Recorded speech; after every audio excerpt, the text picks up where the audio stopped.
I quit my full ride wrestling scholarship and I started to pursue drug dealing and working as a full-time skill set. And it turned bad pretty quick. I'd make fake cocaine, press it, and I'd go sell that. I didn't use rehab. I didn't use detox. I didn't use religious facilities to get clean. I did it on the street, just where I was getting high. If you want to succeed as bad as you want to breathe, then that's when you'll be successful. And as an addict, I knew what it was like to want to get clean as bad as I wanted to breathe. I went from addict to author. You know what I'm saying? Like, I went from a goon to a graduate. Welcome to Inspired by Success, the podcast where I deep dive into the mindset of successful entrepreneurs, CEOs, and thought leaders. Get ready to be inspired and gain valuable insights to unlock your true potential. Our guest today has an incredible journey that will inspire you.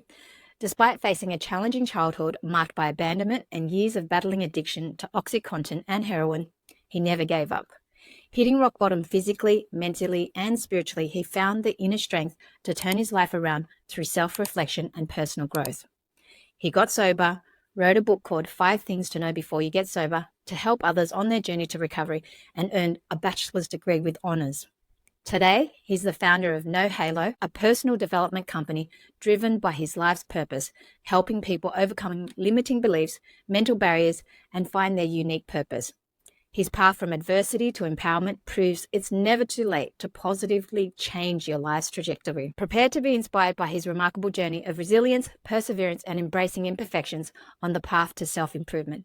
Welcome to the show, Nico Morales. Hey, Linda, I'm going to have you do my introductions more often. That was nice. That was a nice one. I love it. Thank you. Your journey is really, really inspiring. So tell us about your story and how you became the man you are today. Yeah, you did a great summary of it. I think some parts that I really would love to just highlight to individuals is that regardless of your background, regardless of where you come from, there's always something that usually holds us back, and that tends to stem from ages 2 to 7. So for me, from ages 2 to 7, I spent a lot of time with my grandparents. Not for any bad reasons. My sister got really sick when she was 1, and we're a couple years apart. So my grandmother, to help out my mom and my dad, picked me up from the hospital and said, "You're coming with us." And we traveled in between New Mexico and Arizona with her and my papa, my grandfather. And I never understood why. Like, just growing up, I didn't understand why my sister got to hang out with my parents and be around them, and I had to go travel. So for me, that's where that root of abandonment stemmed from. And it can be something as small as that, right? Like, it was just what we do. I'm from a Mexican family. Mexicans help out each other. So it was just them doing what they knew how to do. And because of that lack of awareness and lack of being reflective, I started to go down the wrong path. One of the things that helped me out the most during the wrong path, and maybe it could help me out, hurt me, is that I learned discipline at a very young age. Ages 7 to 17, I wrestled. And if you have any athletes out there, you know, athletic sports are strict discipline, but not everybody wrestles. Like, you got to watch what you eat. You got to have 4% body fat. And then you just got to go to combat with somebody else. That's a whole different game.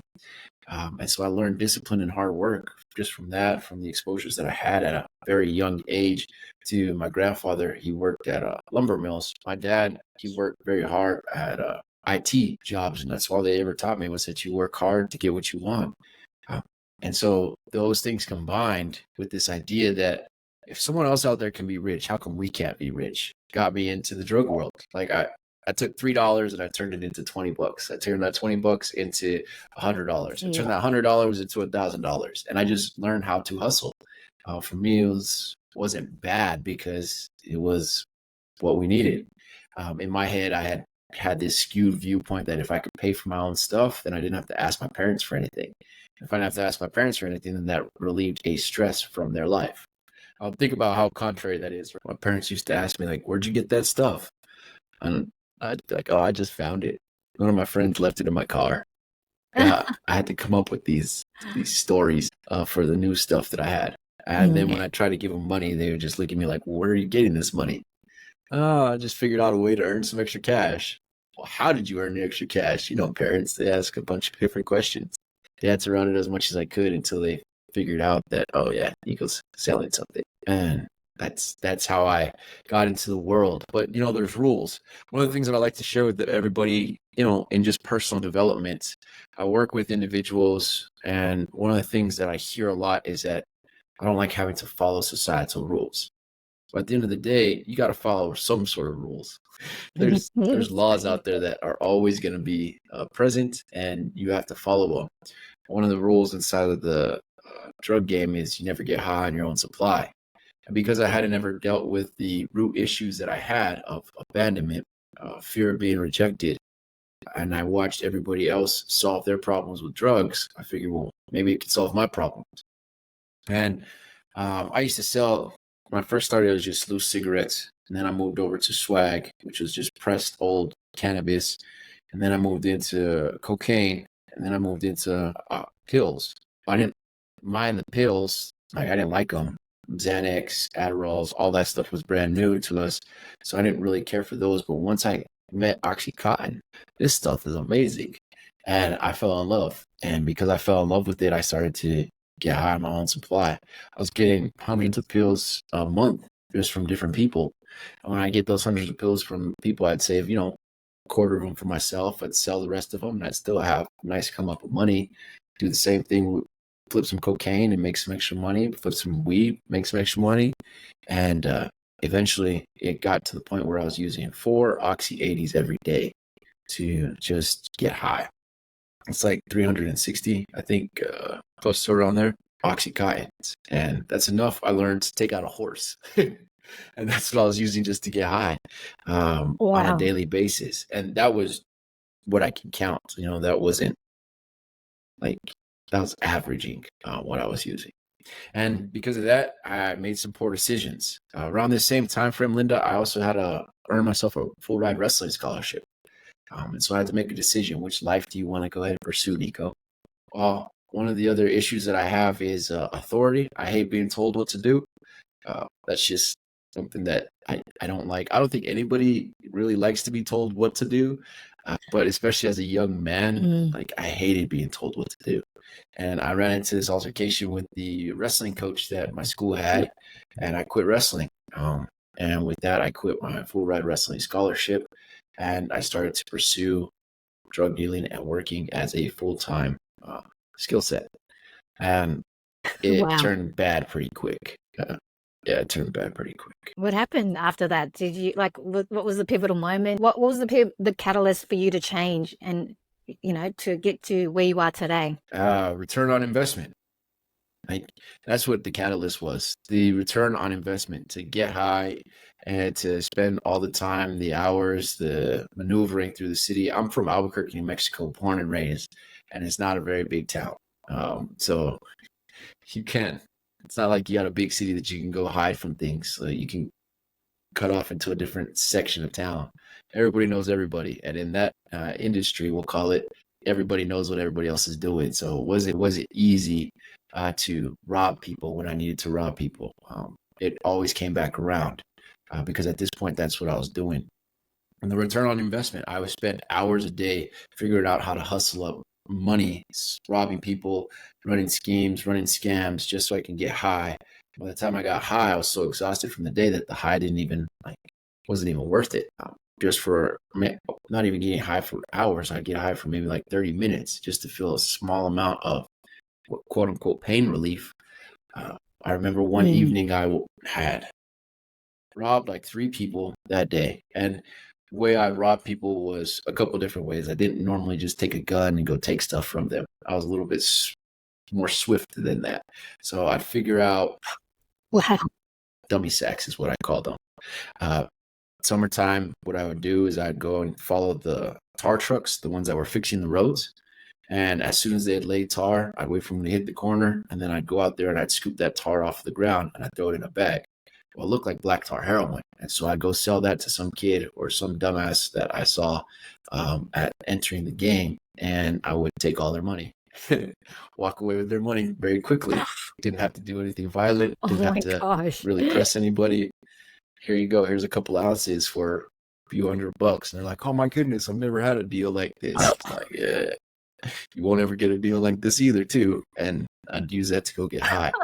That was just one of the schemes that I had on a daily basis that I would use, right? I'd make fake cocaine, press it, and I'd go sell that. Things like that is how I used to rob people. So I got a name for not doing good business. And this one specific day, I hustled as much as I could. I had robbed everybody that I knew how to rob. I was waiting for somebody new to enter into my hemisphere so that I could take them for everything that they had. And I remember that all I wanted to do was just get 3 grams of heroin. Like, I just need 3 grams of heroin so that I can shoot up and I can actually just get high for the day. And ended up getting my 3 grams of heroin. Yeah. At the time, the Walmart parking lots were, at the time, the Walmarts are 24/7 here in Albuquerque. I understand that some places they still are, but here in Albuquerque, they're not 24/7. They stopped selling stuff at like 10 o'clock, 9 o'clock. Well, I used to sleep in the Walmart parking lot in my truck. And so I remember this one night, I get on my dope, I have a needle, and it's a fishhook needle. For those that don't know, a needle gets dull and it starts to bend back when you use it multiple times. And so I just call those my fishhook needles. And you have to fish it into your body and then you'd shoot up. And I did all of that, got high, and it only lasted 20, 30 minutes. Like, I worked all day to get these 3 grams and I shoot them up and I'm only high for like 20, 30 minutes. And I'm paranoid because people are already after me because of the bad business that I was doing. And I'm just laying in my truck and I remember very vividly, I know I got places that I can go stay if I just stop using, because nobody around wanted to be around me. I didn't have any friends that wanted to be around me. My family had already kicked me out. My sister didn't want anything to do with me, which reinforced that idea of abandonment even more so at that point.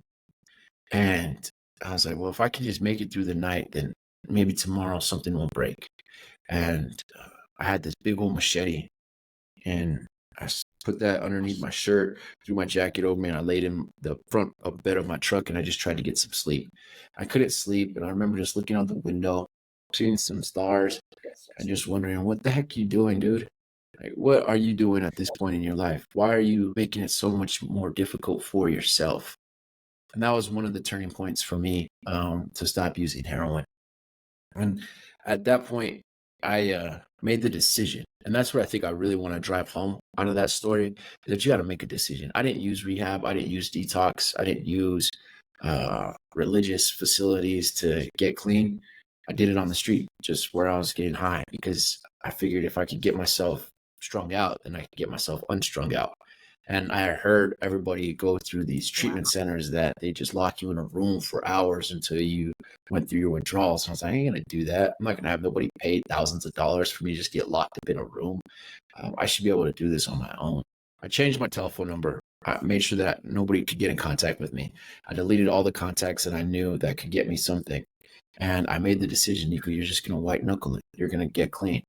I went and told my dad. My parents had split at this time. Like, Dad, I'm going to get clean. He's like, all right, let's see if you actually do it. You can stay at my house as long as you don't do drugs. And I bought myself a couple strips of Suboxone because I was going to titrate down. Suboxone is a medically assisted treatment for, it blocks your neurons for getting high. So it stops you from actually, your receptors, the opioid receptors inside of your brain, it puts a cap on those. So that even if you were to get high, you're not able to get high. So I bought some of that so I could take it and reduce the amount that I was using and not even be able to get high if I chose to get high. And I remember, Nico, you're really struggling here. And I made the decision. I made the decision to stop using, and I started talking to this thing that everybody says is out there, this higher power, as the rooms would say, this God that everybody taught me about. My mom, she comes from a Catholic background, so she's just like, you got to go talk to God. He'll do it. I hated hearing that. I hated hearing that there was a God out there, because I was like, wow, if there's a God out there, then why is all this crap that happens? Why did I get left at, 2, 3 years old with my grandparents? How come I got these other adversities that happened to me when I was a child? How come I seen all this other bullshit? And if there's a God, why is this stuff happening? And little by little, I started to reintroduce that concept into my head. Now, again, I don't like being told what to do. And the religious people, they want to tell you what to do. So when you go and read the Bible, it's like someone telling you what to do. When I got clean from heroin, Took me about 2 months. And then I relapsed, which basically means I went and got high again. And then I went ahead and detoxed myself again. So it wasn't just a one-time shot, but the decision to stop using happened in that window of time. The spiritual change, because I believe that we are all spiritual beings living in physical bodies who have emotions and mental and logical thinking. That took a process. But because I'm so stubborn and hard-headed, and because there's this other thing called alcohol out there that is a legal drug, I started to reintroduce that into my life. The homies would invite me back over because they heard, Nico, you're clean. The people who I had robbed heard that I wasn't using anymore, and they're just waiting for me to kind of come back to the game so they can get their revenge, but I never went back. And so my parents, they saw that I wasn't using anymore. Everybody started to re-invite me back into these social circles, because the opposite thing of addiction is connection and community. And that's what we need. So if you have somebody that's in your life struggling with some sort of addiction, isolating them is not healthy. They're already isolating themselves. Re-inviting them back in a safe manner, not enabling them, is one of the best things that you can do. But I got reintroduced back into these social circles, started drinking. And because I hadn't dealt with my underlying issues, Linda, the alcohol started taking me by the boo-boo. And because it was legal, everybody thought I would, nobody had a problem with it. Nico's not doing drugs, but he's drinking. Cycle of addiction restarted. And at this point, I find myself probably about 27 years old. And I'm living in a building that my grandmother used to have that nobody was living in. I only had electricity in there. I was working a full-time job. I was drinking 2 bottles a day. I was keeping just enough food in an old Costco bag to heat up on a hot plate, and the rest I'd hang so that the rodents inside the building wouldn't get to the food. I'd go shower at my job. I'd go shower at someone's gym. I'd go shower somewhere. I was like, there's something wrong here, Nico. You're not using heroin anymore, but you're still in the same position that you were. So what is it? What's the common denominator? And common denominator, Linda, was me, my thought process. So I start talking to this God again, and I'm like, I'll do whatever you tell me if you'll help me out again. You should send me somebody who has a relationship with you, who's a good father, like a good man, and who's rich. Because at the end of the day, I believe that I should be rich. We'll just say what it is. And that was one of the reasons why I started selling drugs, was because I wanted money. And so I didn't believe personally that there was anybody out there like that. And what do you know? When you start asking God, that's what I like to call it. Other people like to call it universe, higher power, whatever, plug in, whatever you want to plug in. You'll start to see those things. And I got introduced to this man named Eric Thomas. E.T. the hip hop preacher is how he goes by. And E.T. started speaking a language that I really understood. And the main thing they used to say is that if you want to succeed as bad as you want to breathe, then that's when you'll be successful. And as an addict, well, I could relate to that.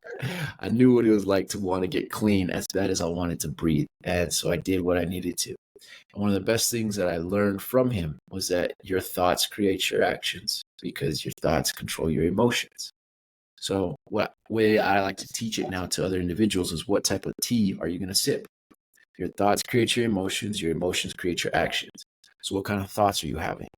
And that solved my problems, because I started to begin to think differently. I started to see the adversities that I had as a child. I started to see my addiction. I started to see the times that I quit. I started to see all the things that I went through, not as hurtful to me, but as helpful to me. They didn't happen to me, they happened for me.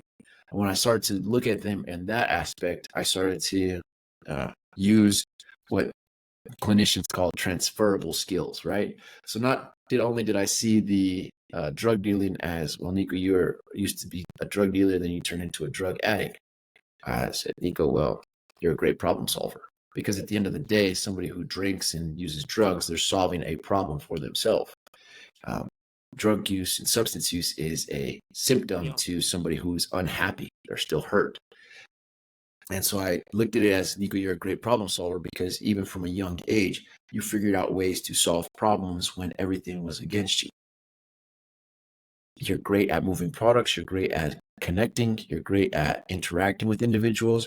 You're great at communicating. You're great at persuasion, because that's all the skills that I used to get into the circles that I got into, to move the products that I needed to move, to have people loan me thousands of dollars worth of dope without any like paperwork or nothing. Like, it was your name and how you spoke. And so being able to do that, I started to see it differently. I started to see that the alcohol was another escape method for the thought processes. So I started to study because, again, rehab wasn't for me. Religion wasn't for me. The traditional methods of counseling, they all wanted to tell me that you're weak and you can't do anything. I'm like, fool, you know who I am? Like, I'm one of the highest creations on this planet. And the reality is, if we were to get outside of this room, I'll show you how strong I am, thinking that it was just all physical, right? And I hated that. And with personal development, your strengths are what you stand on, right? There's weaknesses that you can always correct. There's opportunities that you always have, but you can always stand on your strengths, and you can view everything as a strength. Even now, there's still opportunities that I have in areas that I still can see gaps in, but I see those as strengths, because that means that I get to use this skill set that I have of being a dog on a bone who's going to get my way in that area too. And so for me, personal development, the study of personal development, has been my lifesaver. And so that's what I teach, and that's what I use. I've learned that there's 4 different problems that most people face in their life. One is that you have a problem with being taken advantage of. That happened to me as a kid. So I don't like people trying to tell me what to do, because there was a time where people took advantage of me. I have a fear of missing out, and that fear comes from being rejected, not only by my family, but by friends and by even girlfriends that said they would never leave me. They ended up leaving me. There was a constant fear of change, and the way that I solved that was by constantly having drugs and alcohol around. That was my constant. And I was always fearful of being wrong. And that fear of being wrong made sure that I used drugs to be right. Because if I could use drugs as my escape, then that means I could be right about what was going on in my life. That's such a powerful story. Curious to know, with your childhood, the fear of abandonment, and a lot of people have childhood issues and childhood trauma. Do you think you have healed from all that? And do you think you'll ever go back into that cycle? Because being an addict, it is easy to relapse again, and it does take a lot of thought processes or the wrong environment to be tempted to go back as well. But those are the 2 questions. Do you think you're fully healed? And what steps are you taking to make sure that you never go back to that life? Because I know that some people can change and use that addiction as fuel to become a better person, and use that addictive personality for good instead of for bad. Do you know what I mean? So what are your thoughts on that? Have you fully healed? Absolutely. Those are great questions. Fully healed, I'm going to say no. There's always that little wound. Now, is it as impactful as it used to be? Absolutely not. And that leads into the second question. I have techniques and methods now that I use to, when I feel that coming on, that fear of rejection coming on, that I can cope with better, right? For me, exercise is one of my coping mechanisms. So will I ever go back to drugs? No. In my head, I've already played out the death of everybody that's close to me, and I've attached my fear of rejection is no longer hooked onto family, friends, females around me. My fear of rejection is hooked onto God, and He's never rejected me, so I don't have to worry about that happening, right? Like, in my head, I've already played out my sister's dead. I've already played out that my nieces are dead. I've already played out that my dad's dead, my mom's dead, that everybody around me is gone, and I'm okay with it.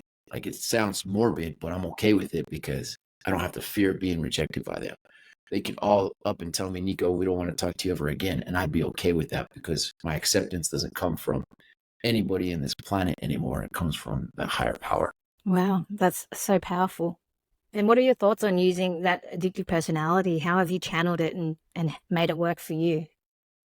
Oh, addicts are the dopest people, because here's what addiction is. It is a superpower. Addiction is a superpower because it creates an emotional connection to an outcome. And until you get that outcome, you will not stop. Right. So that's what addiction boils down to for me. I know there's all kinds of technical terms for it. There's all kinds of ideas. But for me, addicts are the strongest, most durable, most resilient, most insightful, most resourceful individuals out there. Addicts and drug dealers, because regardless of what happens, regardless of what gets in the way, they're still going to get done what needs to get done. Like if an addict needs to get high that day, they're going to get high that day. If a drug dealer needs to make money to pay his bills that day, they're going to make that money to pay their bills. And that is essentially a muscle. And so if you could use that muscle, I can use my muscles right now to go and choke someone out, right? I really can. That's not a problem. I used to wrestle. I know how to choke someone out. I know how to really hurt somebody with my muscles. But those same muscles I could use to give somebody the warmest, comforting hug, not hurt them, but give them healing. That's all it is in my head. So I don't like telling people you got to stop all the addiction stuff. No, heck no. We're going to use all of that, all of it. We're going to use it all. We're going to make you the baddest human being out there, because at the end of the day, you have a skill set that far too many people don't have. There's a competition inside of a drug addict. There's a drive inside of a drug addict and a drug dealer that they have to get it. And it's an emotional connection. That's all. That's the only way I can describe it. It's like seeing a mom who has her kid underneath a car. They got an emotional connection to getting that done. So all their strength, all their power is going to lift up that car to get that kid out of there. That's how an addict functions on a day-to-day basis. And so regardless of if it's writing a book, regardless of if it's getting the next lead, regardless of if it's generating the next marketing technique, they're going to do it. They're not going to sleep for 4 or 5 days until they get done what they need to get done, because there's an emotional connection to an outcome. And that neuro driver, whatever it is inside of our brains that connects those two things, until it's met, there's nothing that stops us. I can go days right now without eating to get something done that I know I need to get done. And that's one of the strengths that I have from my addiction. And that's what addiction showed me, is what do you want to hook it to? You can hook it up to a drug and you can hurt yourself, or you can hook it up to generating X amount of dollars this week. You can hook it up to helping X amount of people this week. And unless I help 5 people today, then I'm not going to go to sleep. I'm going to go out into the street. I'm going to catch the bus. And I'm going to see if I can help 5 people. I'll go to each extent that I need to get to in order to reach the goal that I've set inside of my head. That's going to make me fulfilled. Wow. That was really, really amazing and beautiful. But let's talk also about self-limiting beliefs, because sometimes when people go through hardships and tough times, especially addiction, you have self-limiting beliefs. Some people have imposter syndrome, going through what you've gone through. Do you ever feel that? And do you ever have self-limiting beliefs? And if so, what do you tell yourself? Absolutely. So I still struggle with self-limiting beliefs. We'll start with that one. And self-limiting beliefs, they come from a image that is created inside of your head that needs to be let go of. I was actually just dealing with this earlier today. I don't see myself as a 35-year-old man, right? Like when I look in the mirror, I don't see myself as a 35-year-old man. I still see myself as that 7, 8-year-old boy that still needs help. And who's going to help him? Well, that 35-year-old man that's in the mirror is going to help him. So does that make sense? Like that's the self-limiting belief. I can either look at the person that I can be, because I can still be that 7-year-old boy who's hurt, who's been through the ringer already. I can be the 14-year-old young man who's been through the ringer already. And I can think like that person. I can go back into that state of mind because it's a memory, and I can associate all the other bad stuff that comes with that one memory. It's like opening up the drawer, and I know everybody's got them, that you stuff everything into just to get that one thing out, right? If you open up that drawer just to get that one thing out, you're going to see all the other mess that's there, and you're going to start getting all these ideas that come from all that other mess. Or you can say, you know what? I see all the other messes, but I just need this one thing from this drawer. Grab it and close it. Not letting yourself. do it, because the person that you need to be is the person that can help you out the most. So when I go through those moments in time where the self-limiting belief comes, Nico, you're not going to get this new contract. Nico, why are you talking to the commissioners?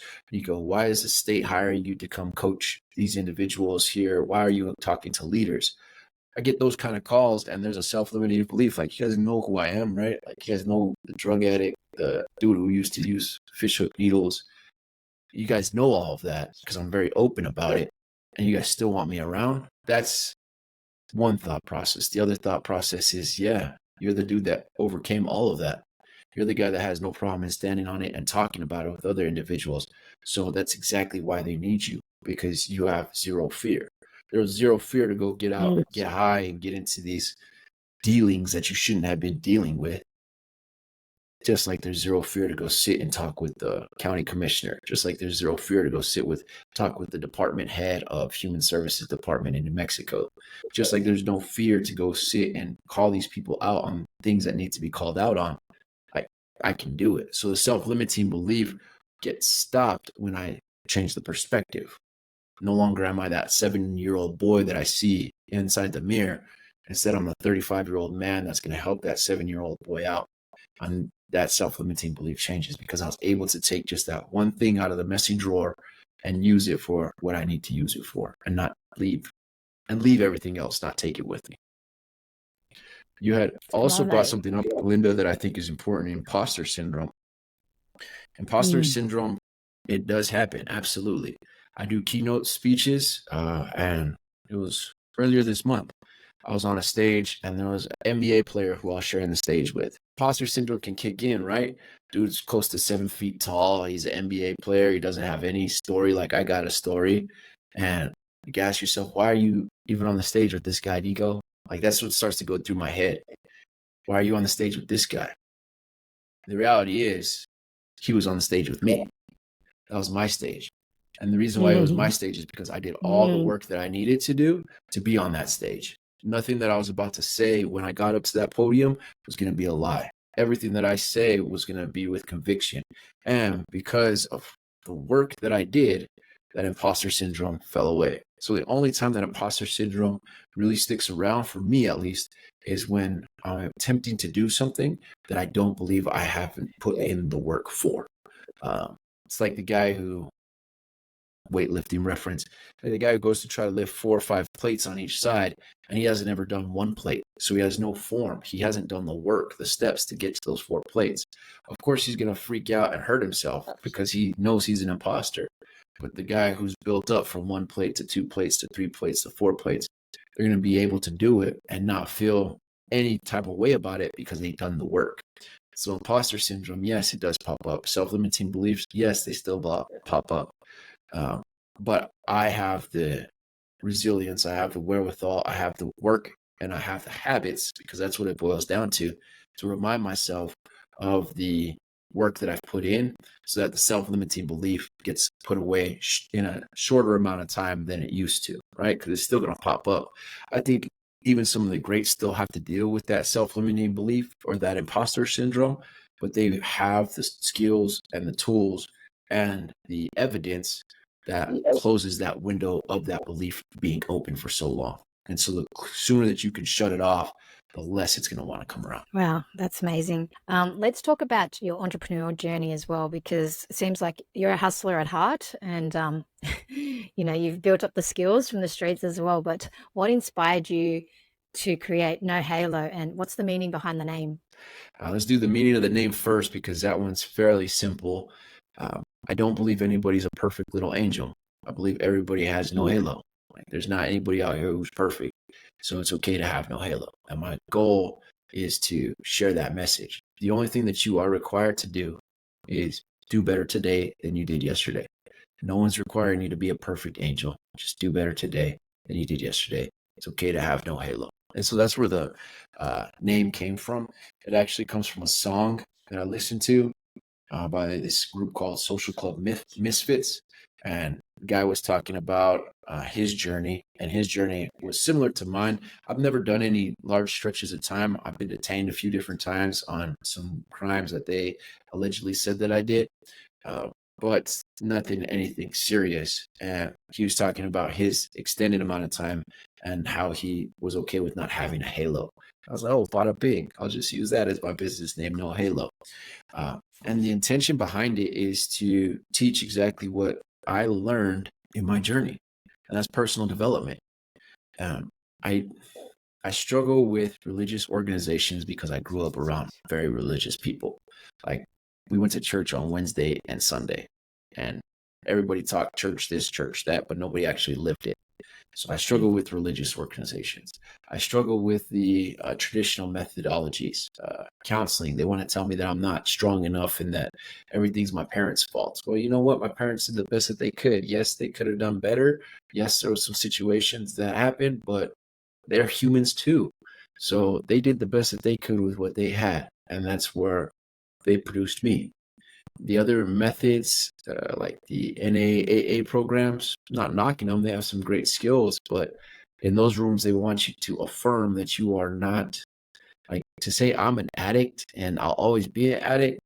Man, I've disassociated with that addiction name for so long. It's the only reason why I really use it is because it sounds cool. I went from addict to author. You know what I'm saying? Like, I went from a goon to a graduate. I use those terms just because they're hooks, right? Like, that's the main reason why I use them, and they're ways for other people to identify. But for the majority of people that I'm around, they're like, no way you were a heroin addict. No way you had both your hips replaced because you drank too much. There's no way, Nico. And I'm like, yeah, absolutely. I got all the scars. I could tell you all the places. I used to use 60 cc's through a 33 gauge needle. Like, sit me down with some Decatos. We'll have a good old conversation. I got tattoos to cover up the track marks. Like, I know what it's like to shoot up from my arms to my legs to everywhere else. So for me, that type of conversation is an opener, but I haven't identified with being an addict myself for at least close to 10 years in an internal way. And so the intention behind NoHalo is to teach personal development, is to be the Eric Thomas for someone else, to be what helped save my life, to teach that. And that's my goal. And this entrepreneurial journey started when I saw a cop earn multi-million dollars while still being a cop. At the time, I still had some animosity towards police. Like, they were the opposition. It was a cat versus mouse game. But I learned about this cop who made multi-million dollars while being a cop, and he didn't do it dirty. I was like, ain't no way What that did he do? cop's gonna out hustle me. Like, Jamal King goes by the 9 to 5 millionaire, and he made his millions by taking his cop salary, buying properties, and then investing in other properties. So he made millions of dollars by just real estate.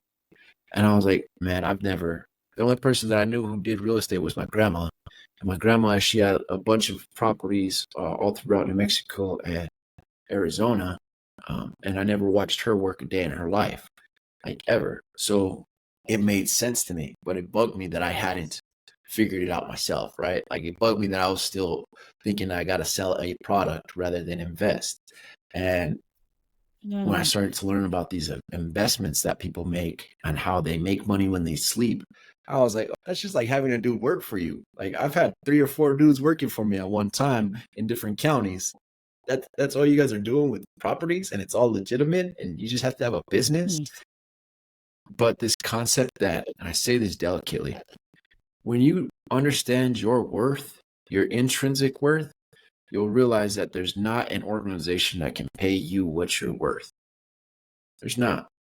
And entrepreneurship at least gives you the opportunity to establish that standard and meet that standard for yourself. Because all you're doing is connecting resources. That's what entrepreneurship means. You're connecting one resource with another resource, and you're reaping the benefits of that. I call it connecting and collecting. What did I used to do? Connect and collect. Like, it just made sense to me, but it had never been framed in a legitimate way. The people around me, I never saw anybody who was an entrepreneur. All I saw was drug dealers that made a lot of money. Like, everybody else, they worked 9 to 5 and got drunk and got high, or went to church and said, God is good. Well, if God's so good, then how come you're poor? Like, that never made sense to me. Like, how come these guys who aren't quote unquote good are rich and you're not? So whose God is actually good. Those type of things got me started on this entrepreneurial journey to make it legitimate. And transferable skills. I learned that there were certain skill sets that I already had inside of me, communication being one of them, that if I could present that value to organizations and I could present that value to people, if I could show people a system of how to stop drinking, a system of how to stop using drugs, then I can create a lot of value. Because what kind of number would somebody put on getting their life back? What kind of number would somebody put on getting their husband back, their wife back? What kind of number would somebody put on getting their kid back? There's really not.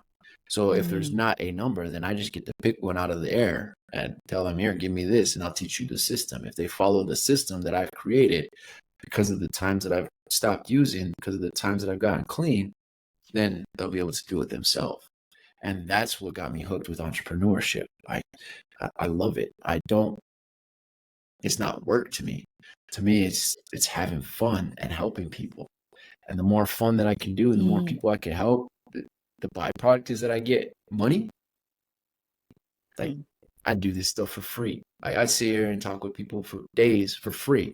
But did I get paid for it? Absolutely. Heck yeah. Let me go sit with this apartment in whatever city, whatever town, and give them some tips on basic fundamental laws that I know exist in this world that nobody can get away from. And we're just all too smart to realize it. The reality is, a dumb drug addict figured this stuff out, and now I just teach it to people. And addiction, yes, definitely. There's a lot of addiction nowadays with either drugs or alcohol or other things. So I'm guessing there's definitely a huge demand for that and your services. Can we talk about what like life lessons and advice as well? So what wisdom would you depart on your younger self? What would you tell yourself now if you could go back in time? Man, I wouldn't tell my younger self anything, because my younger self actually built this person that's here now. That stubborn, young-headed, thick Nico is the reason why I am where I am right now. But if he was willing to listen, what I would tell them is to value the relationships that you have around you. I said earlier that in my head, I've already played out the closest people to me dying. It stings to say that, but at the same time, that's where I'm at now. So I tell my younger self to value relationships, because there's a lot of relationships that I let go of because I was too stuck on being right. I was too stuck on they're going to reject me, so I rejected them first. I was too stuck on, oh, they're going to take advantage of me, so let me cut this cord as soon as I can. The only constant that I'm ever going to have is me, so let me just make sure I stay by myself. So I tell the younger self, value relationships. Value relationships, because that's where everything's at. That's incredibly powerful too. How can people identify their unique purpose? Because you've got your story, you've overcome so many different challenges, and you've found your purpose, and you seem to be fulfilled doing what you're doing, helping others and being of service. But how can other people identify their own unique purpose, and why? Why should they do this as well? It's a loaded question, Linda. I love your questions. They're great. The way to identify one's purpose is to take an inventory of what people come to you for. What do people come to you for all the time that is easy for you to do? For me, people came to me all the time to help solve their problems. For me, people came to me to get wins. Nico, I need to figure out how to win in this area of life. My name means victory. That's what my name means, victory of the people. And so when people came to me and they had problems, I would just solve their problem for them, because that's what I do. I win. And when I really took a self-assessment of my life, people would come to me for solutions, and I could just wake up in the middle of the night and give them that solution, right? So that's how I identify someone's gift. Like, that's what I call it. It's your talent. It's what you can do easily and effortlessly, but it takes everybody else effort, energy, and it exhausts them. That is your purpose. That right there is your purpose, because you can do it and you have a plethora of it. I can get up in the middle of the night and give a keynote speech and go right back to sleep. I got no problem doing that. You just give me a theme, a couple words, I got you, no problem. Communicating these things is my gift. Making it simple is my gift. Helping people win is my gift. And so I did an inventory of what do people come to me for? And that's how I identified my purpose. What would you do for free? What do people come to you that doesn't take you energy or effort to do, and that you can do it simply?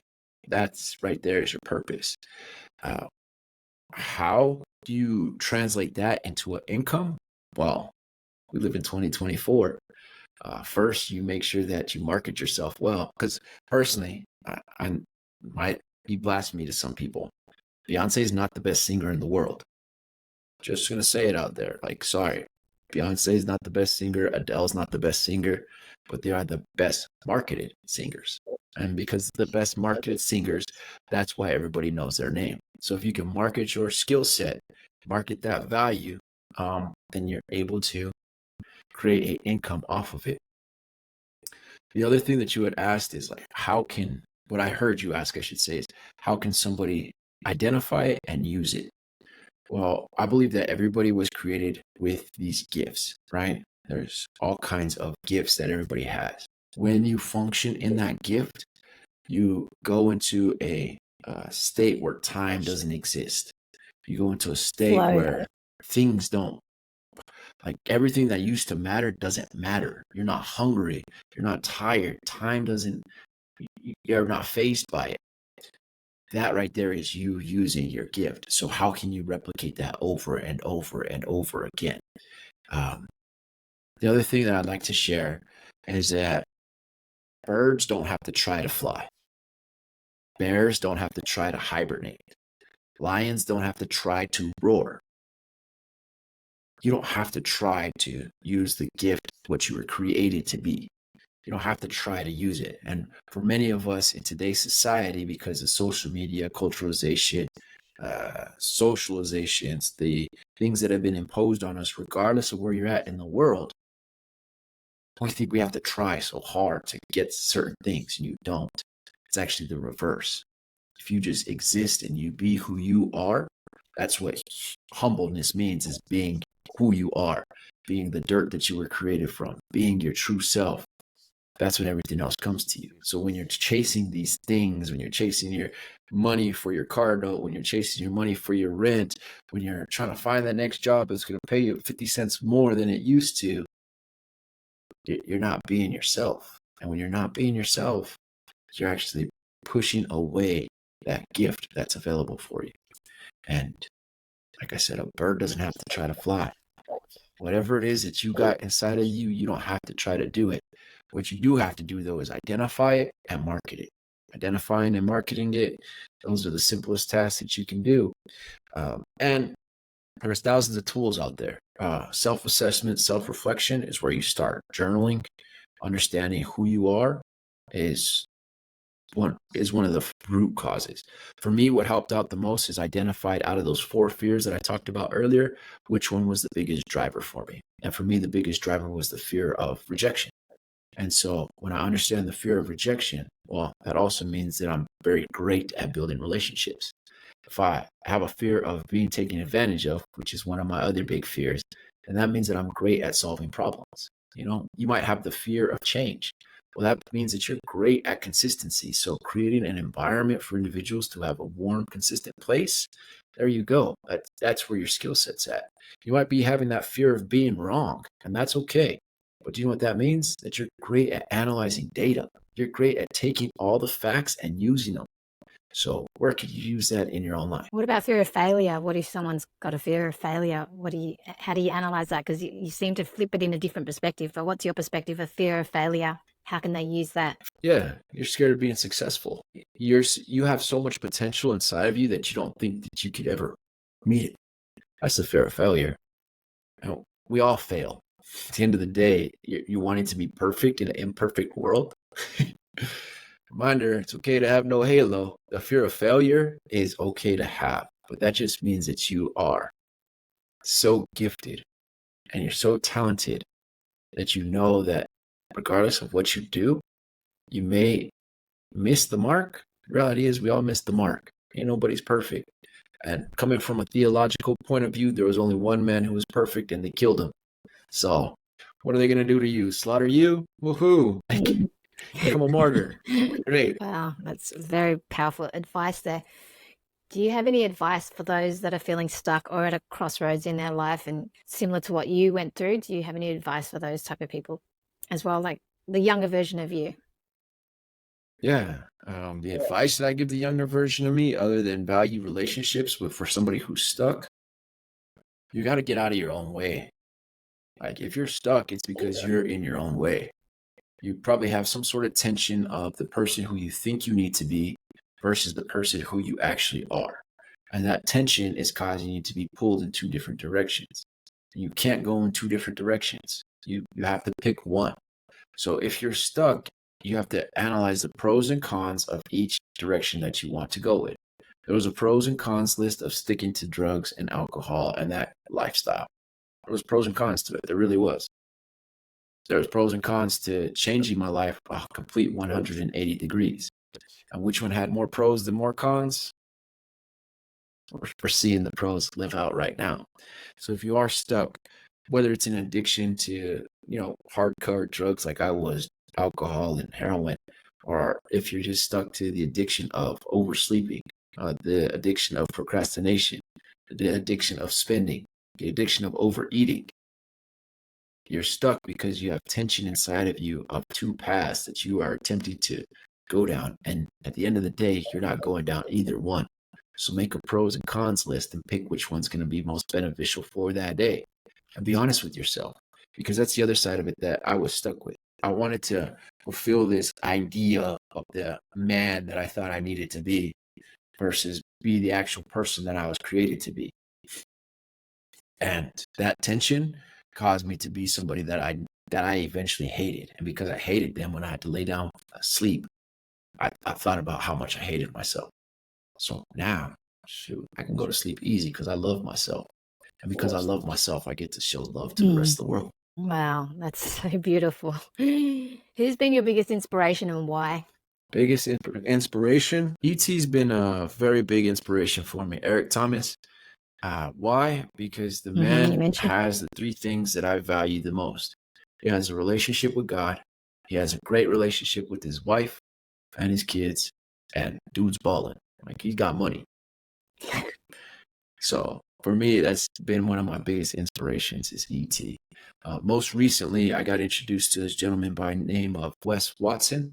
He's another inspiration to me. He has a far more intense lifestyle and a far more intense story than I ever lived. But he has the same three things. He has a relationship with God. He has a loving family. And that man is balling too. And so those two guys really inspire me. And that's just on a practical level. On an impractical level, man, my grandma inspired me. Watching her never work a day in her life, I always wanted to know how. And as I got into the adulthood after she passed, I learned that it was because she helped other people. She provided space for other people to live and got paid off of that. She didn't overexert her means. So my grandmother was really inspirational to me as well. What are your rituals and habits that you do now that you can't live without? Do you meditate, exercise? What are the things that you can't live without on a daily basis? Yeah, Linda, there's 4 things that I can't live without on a daily basis. One is wake up and show gratitude. For me, that's giving thanks to God, saying, thank you, Jesus. I appreciate you choosing to give me this day, give me this breath, because that's who I identify as God. And then I have to do a workout. I have to do prayer. I have to read something, and I have to journal. Those are the 4 things that I have to do, regardless of where I'm at in the world, regardless of what's going on. Those are the things that center me. And that's how I start my day. Just giving thanks, usually with some sort of worship, song, shouting, moving my body, because for me, that's worship too. But prayer, reading, journal, and a workout, and I'll be good to go. And sometimes I have to repeat that.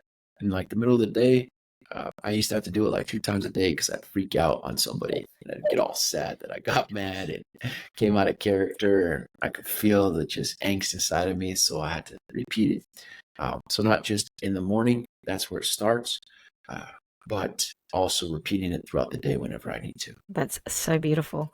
Guys, if you found this as inspiring and valuable and love the content as much as I did, please hit the like and subscribe. And also, if you're listening on the podcast, please do me a favor and hit the follow button. It does help the channel. Finally, what's one key message you'd love to leave with our audience? Linda, you can ask me as many questions as you want. You've been a great host. I love the conversation. The one thing that I'd leave with our audience today, one is that you are loved, you are created for something spectacular, and the world needs you. You're a fingerprint to this world.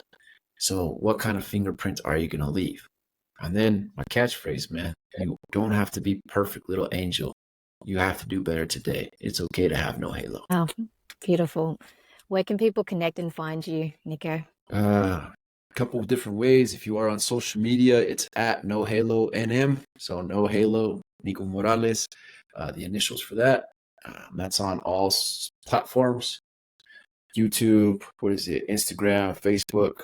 Oh, and I got a TikTok now. They made me create a TikTok. So that one's Nico _Morales. And then all of that stuff is compartmentalized on my website, NoHaloNM.com. So if you just want to remember one thing, go to NoHaloNM.com and it'll redirect you to everything. It'll provide you with some free resources. I give away chapters of my book. I got all kinds of stuff. My goal is to help individuals who are seeking help. And so I'd love to connect. Please let me know that you listen to Linda's podcast and that's where you heard it from. And I'm sure that we'll figure out some way that I could hook you up with something that I got going on at that time. We're doing events. We're all over the place, but that's where you can find out everything going on with Nico. Nico, your story has been incredible, and I really appreciate you and your honesty and your raw, like the powerful story that you've shared, and just being authentic and just sharing full honesty about everything and not holding back. And it's really inspiring, and that helps others, me, for example, too. So I really appreciate you, and I wish you all the best on your journey and helping and healing others in the world as well. Thank you so much. It's been my pleasure. Thank you for sharing your platform with me.